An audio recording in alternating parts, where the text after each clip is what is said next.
जय हिंद दोस्तों क्या आपको पता है हमारा असम बनने जा रहा है इंडिया का वो पहला राज्य जहां पर पॉलीगेमी को बैन किया जाएगा। Polygamy will be completely banned in Assam from 4th February 2024 and this statement is by none other than our honourable chief minister Himanta Biswa Sarma ji, जिन्होंने खुद पब्लिकली मीडिया पे ये बात बताया है। फरवरी में पास करने जा रहे हैं। 4 फरवरी को हम लोग पास करेंगे। पूरी इसकी प्लानिंग तैयार कर ली गई है। सब हो गया है। तो अब असम से होने के खातिर हमारा ये फर्ज बनता है कि हम असम सरकार द्वारा लिया गया इस महत्वपूर्ण फैसले को सराहना करें और इसे देश भर तक फैलाने का बीड़ा उठाएं, ताकि हमारे देश के बाकी राज्य भी ऐसे फैसले लेके देश को आगे बढ़ाने में मदद करें। तो दोस्तों, पॉलीगेमी रिलेटेड इस टॉपिक को जानने से पहले आइए ये जानते हैं आखिर इस शब्द का मतलब क्या है। अगर आसान शब्दों में कहे, पॉलीगेमी यानी कि जब एक आदमी एक से ज्यादा यानी कि मल्टीपल औरत के साथ शादी करता है, उसे हम पॉलीगेमी कहते हैं। तो चलिए दोस्तों, शुरू करते हैं आज की स्पेशल वीडियो को, जहां पर हम डिस्कस करेंगे इस मुद्दे से जुड़े हर एक बारीकियों का। मैं हूं शांतनु, आप सभी का स्वागत करता हूं मेरे चैनल सनशाइन इंडिया पे। अगर आपको मेरा ये वीडियो अच्छा लगा तो मेरा यूट्यूब चैनल जरूर सब्सक्राइब करें, और अगर आप फेसबुक पे देख रहे हैं तो मेरा पेज लाइक करना ना भूलें।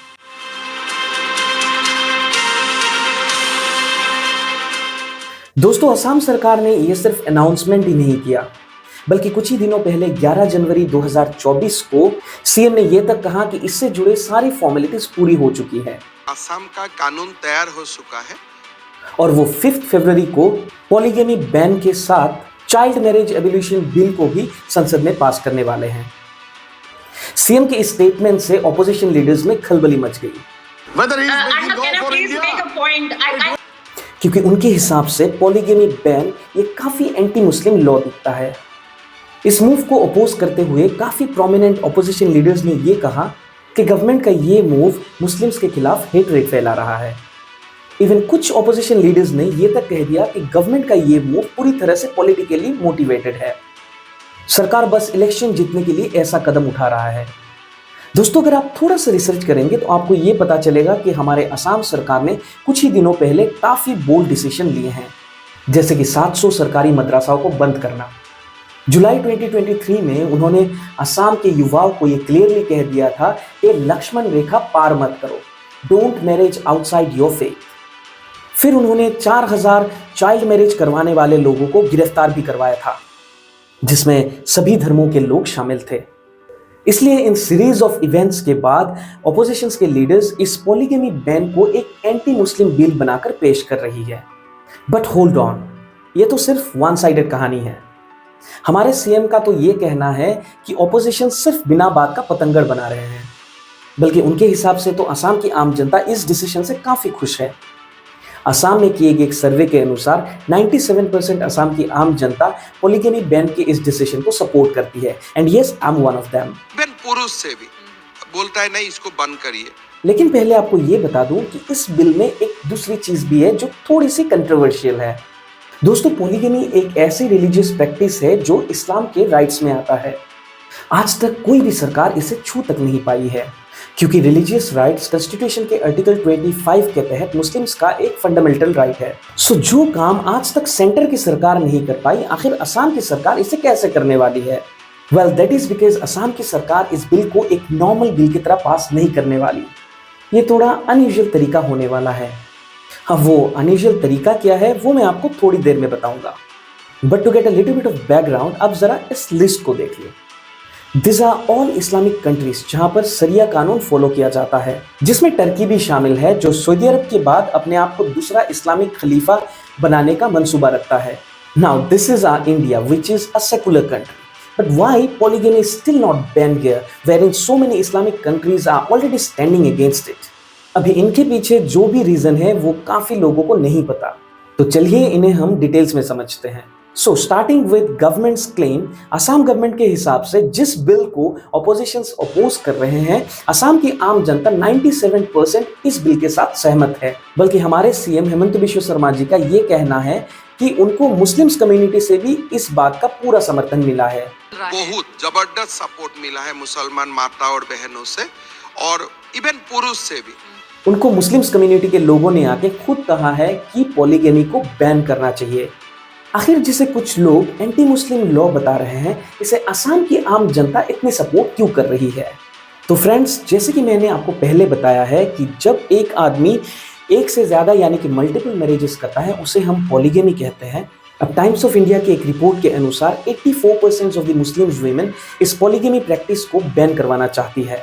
ये सर्वे BMMA यानी कि भारतीय मुस्लिम महिला आंदोलन नाम की एक NGO ने अपने रिपोर्ट में पब्लिश किया था, जिसमें उन्होंने भारत के 9 बड़े राज्यों में पॉलीगेमी से इफेक्टेड महिलाओं को 289 क्वेश्चंस पूछे थे और एक हिस्टोरिकल सर्वे किया था।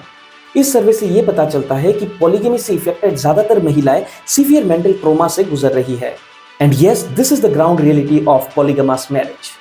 इस सर्वे से हमें पॉलीगेमस मैरिज में विमेन की वर्स्ट कंडीशंस के बारे में पता चलता है, जैसे कि 70% केसेस में पहली या दूसरी वाइफ मैट्रिक लेवल तक भी पढ़ी नहीं होती है, जिसके वजह से उन्हें कहीं पर भी नौकरी नहीं मिलता और ना ही उनके पास इनकम का कोई दूसरा सोर्स होता है, जिसके चलते ये ना चाहते हुए भी वो अपने बच्चों के खातिर अपने पति के दूसरे बीवी के साथ एक ही छत के नीचे रहने को तैयार हो जाती है। एंड माइंड यू, ऐसा नहीं कि उन्होंने कभी आवाज भी नहीं उठाया। इस रिपोर्ट के अनुसार 42% महिलाओं ने आवाज भी उठाया था, पर उनको शादी करवाने वाले रिलीजियस प्रीस्ट ने उनको एडजस्ट करने का सलाह दिया। दोस्तों, शादी को लेके ये डिफरेंस है कि बाकी के धर्म जैसे कि हिंदुइज्म, बुद्धिज्म, सिखिज्म और जैनिज्म, इनमें शादी को एक सैक्रिमेंट माना जाता है, पर इस्लाम में शादी को मेल और फीमेल के बीच में एक सिविल कॉन्ट्रैक्ट माना जाता है। साल 2022 में एक ऐसा ही केस सामने आया जब दिल्ली में रेशमा नाम की एक लड़की ने हाईकोर्ट पे ये रिक्वेस्ट किया कि वो सरकार को पॉलीगेमी बैन करने के लिए आदेश दे। उनका यूँ कहना था कि उनके पति शोएब ने एक दूसरी शादी कर ली और जब उन्होंने शोएब के खिलाफ आवाज़ उठाया तब शोएब ने उन्हें मार पीट के घर से बाहर कर दिया without even divorcing her. Asian journal of psychiatry के अनुसार पॉलीगेमी से affected women mental trauma, unhappiness, loneliness, lack of trust जैसे कई सारे प्रॉब्लम्स फेस करती है। यूनिवर्सिटीज ऑफ लिंकन के द्वारा पब्लिश्ड एक रिपोर्ट के अनुसार उनकी 1994 से 2014 तक एक सर्वे यानी कि 20 साल की रिसर्च से ये पता चलता है कि पॉलीगेमिस्ट फैमिली में पले बड़े बच्चे mental health issues, social incompatibility, lower academic achievement जैसे कई सारे प्रॉब्लम्स फेस करते हैं। इन सब कारणों की वजह से भारतीय मुस्लिम महिला आंदोलन ने भी अपने सर्वे में गवर्नमेंट को पॉलीगेमी बैन करने के लिए कहा है। माइंड यू, ये पॉलीगेमी बैन सिर्फ मुस्लिम्स के खिलाफ नहीं है और ऐसा भी नहीं है कि इससे सिर्फ मुस्लिमों को फायदा मिलेगा। अगर आप साल 2019 से 2020 तक published national family health survey की इस डेटा को देखें तो आज इंडिया में पॉलीगेमी का कुछ ऐसा रेशियो है। मुस्लिम्स में 1.9%, हिंदूज में 1.3% और क्रिश्चियंस एंड अदर रिलीजियन में 1.6%। अब हिंदूज में ये प्रैक्टिस ज़्यादातर ट्राइबल्स में होता है जिन पर हिंदू मैरिज एक्ट लागू नहीं होता। Now as you can clearly see कि पॉलीगेमी बैन होने पर हर एक रिलीजन के वीमेन को फायदा होने वाला है। तो अब बात यह है कि असम की गवर्नमेंट जब पॉलीगेमी बैन करने जैसा एक सही कदम उठाने जा रही है तो आखिर क्यों उन्हें एक अनयूजुअल सा स्टेप लेना पड़ रहा है? Well, as you might speculate, Assam की ऑपोजिशन पार्टी AIUDF ने ये ओपनली कहा है कि इस पॉलीगेमी बैन करने से असम के मुस्लिम लोगों का फंडामेंटल राइट्स वायलेट होगा। उनके हिसाब से पॉलीगेमस मैरिज तो मुस्लिम्स का एक रिलीजियस फ्रीडम है। जैसा कि मैंने आपको थोड़ी देर पहले बताया कि मुस्लिम रिलीजन में पॉलीगेमस मैरिज अलाउड है। अगर ये बैन हो गया तो उनके रिलीजियस प्रैक्टिस में पाबंदी आ जाएगी, जो कि एक क्लियर इंटरफेरेंस होगा और इसलिए असम की गवर्नमेंट एग्जैक्टली यही प्रॉब्लम फेस कर रही है। तो इसका क्या मतलब? क्या असम की गवर्नमेंट इस स्टेप को सीक्रेटली लेगी? नहीं। असम गवर्नमेंट ने ऑपोजिशन की इस एलिगेशंस का जवाब देते हुए फॉर्मर गुवाहाटी हाई कोर्ट के जज रूमी कुमारी फुका जी के अंडर एक एक्सपर्ट कमेटी का गठन किया है। They have been told to check all the legalities behind passing this controversial bill. इस कमेटी का काम ये चेक करना है कि असम सरकार इस बिल को लीगली पास कैसे कर पाएगी।